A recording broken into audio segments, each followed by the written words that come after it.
Bonjour à tous, Mickey Mouse main dans la main avec Lénine et Jésus. Voici l'une des œuvres les plus connues de l'artiste russe Alexander Kosolapov, exposée ici à Mont-de-Marsan à l'occasion de la Triennale de la sculpture.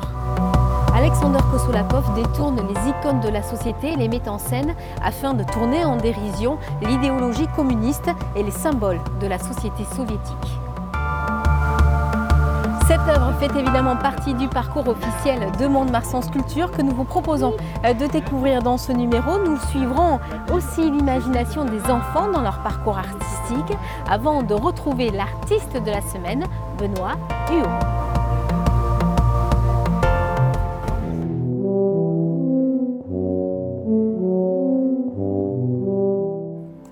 La ligne rouge pour découvrir le musée dans la rue. À Mont-de-Marsan, les sculptures se dévoilent là où on n'a pas l'habitude de les admirer. On aime ça, plus ou moins, mais on aime ça. Là, c'est joli. Ça met un petit peu l'animation à Mont-de-Marsan en même temps. Et la culture ne fait pas de mal, même si on est âgé. Le fil rouge nous entraîne dans l'univers des mythes. Les classiques plongent chacun dans cette histoire faite de légendes. Christophe Charbonnel l'incarne parfaitement. Athéna, Poséidon, ou encore les monumentaux David et Goliath se fondent dans leur nouveau décor. Dans la rue, c'est formidable. Ça évite, en se baladant comme ça, on s'aperçoit, qu'est-ce que c'est? Les gens, on touche déjà, parce que évidemment, quand on voit une sculpture comme ça, on se demande qu'est-ce que c'est? C'est de la terre, et puis en définitive, c'est marqué, c'est du fer. Les œuvres s'offrent à tous les regards, en particulier aux yeux des enfants, parfois très éloignés des musées. Je suis en train de faire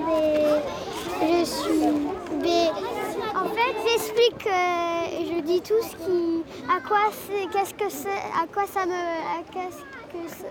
ça me fait penser Un cheval de Troie, ancré, surveille le confluent des trois rivières. Dans la rue, dans l'espace urbain, dans des lieux plus intimes, 21 œuvres d'art sont à rechercher. Ça, c'est très intéressant avec l'encre, le cheval de Troie.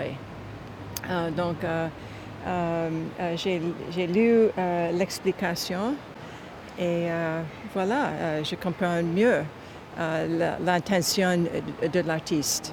Les animaux fantastiques surprennent. Symbole parfait du mythe populaire, la Madonna de Katrina Fritz interroge, ouvre le débat et permet à des milliers de personnes de découvrir cette chapelle du centre-ville. Écoutez, c'est assez surprenant. Oui. Je la trouve très jaune, évidemment, mais je sais pas, je trouve ça original. Elle est, j'ai envie de dire, elle fait moins riche que des fois les vierges qu'on trouve partout, dorées. Je sais pas, c'est peut-être plus moderne, peut-être. Je sais pas. Peut-être plus d'époque, je sais pas. Peut-être. Ah oui, voilà. Une échappée de l'art à faire à son rythme, guidée en plusieurs fois, mais avant le 3 novembre, impérativement.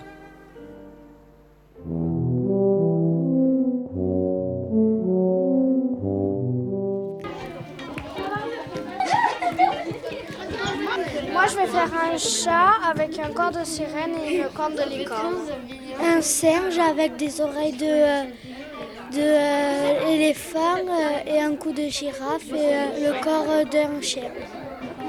Un corps de tortue avec des oreilles de chat, des pattes de chien et une tête de guépard avec des cornes, des dents de sabre et un corps avec des ailes. Vous malaxez, vous la chauffez, il faut bien la chauffer. Il faut bien former les formes, donc c'est pas très facile de former le corps et la tête.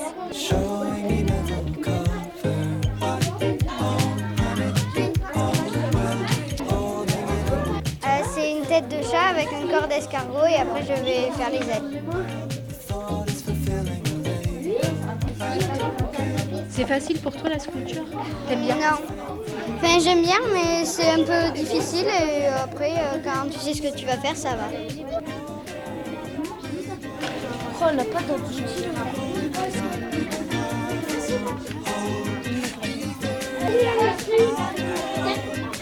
jolie la petite queue.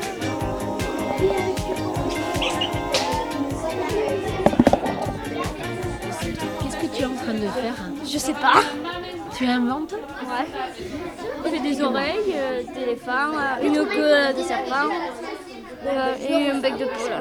Voilà. Je voulais faire à la base un dragon à 3 têtes avec des ailes, avec que des queues trans et des cheveux.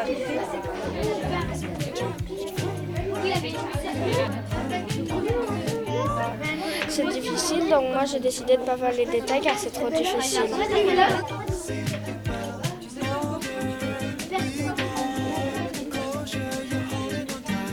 Et ça ressemble à un Pokémon. Voilà. Et il a des ailes et c'est moitié guépard, moitié oiseau.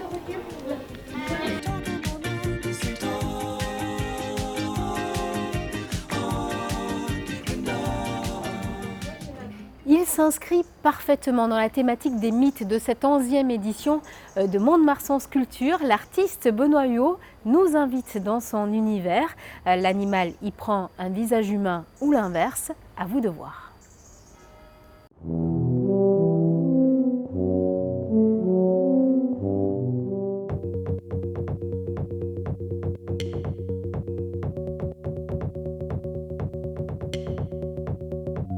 Je m'appelle Benoît Huot, voilà, je suis artiste, sculpteur. Toutes les formes d'art m'intéressent. J'ai l'impression, moi, dans mon travail, un peu la caractéristique, c'est d'avoir synthétisé tout cela. Et s'ajoute à cela tout ce qui est croyance, rituel, tout ce qu'on peut, en fait, tout ce qui nourrit l'art, en fait, tout ce qui est à l'origine de l'art, c'est-à-dire une nécessité. La matière à sculpter, à modeler, à tailler ne m'intéresse pas. Je suis sculpteur à ma façon, je suis sculpteur assembleur. Mais je ne me sentirais pas de prendre un bloc de pierre et d'en faire quelque chose, ça ne me parle pas. À partir du moment où on recouvre un animal de tissu, où on le pare, on lui met des bijoux, obligatoirement, on le rend humain puisqu'il a des accessoires de l'humanité. Ce sont des objets qui ont vécu. Soit un vêtement qui a été porté, il n'y a rien qui est neuf. Un vêtement qui a été porté, un animal qui a vécu, qui a été taxidermisé, je ne sais pas quoi, un coquillage, du tissu de toutes sortes. Et pour moi, ces choses ont une charge.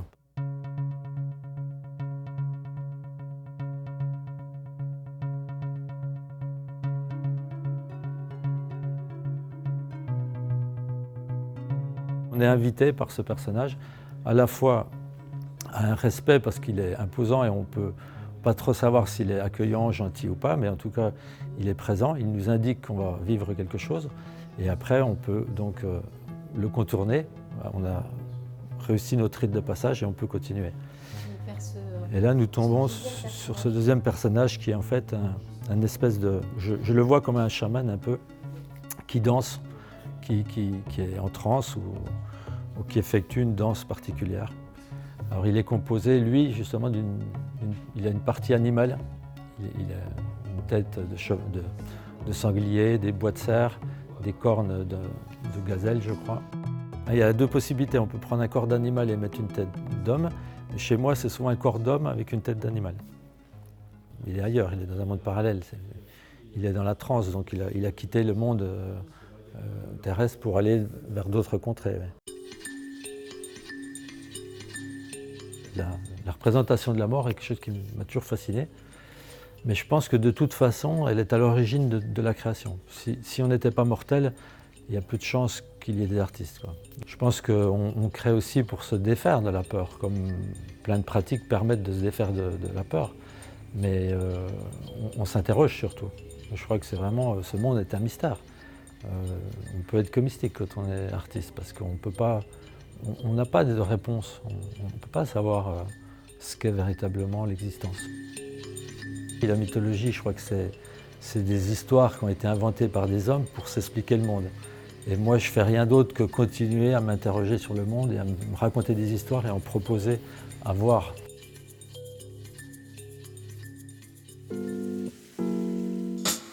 Merci à tous de nous avoir suivis. Je vous retrouve très vite pour un nouveau numéro de Mont-de-Marsan Sculpture. À bientôt sur Noah.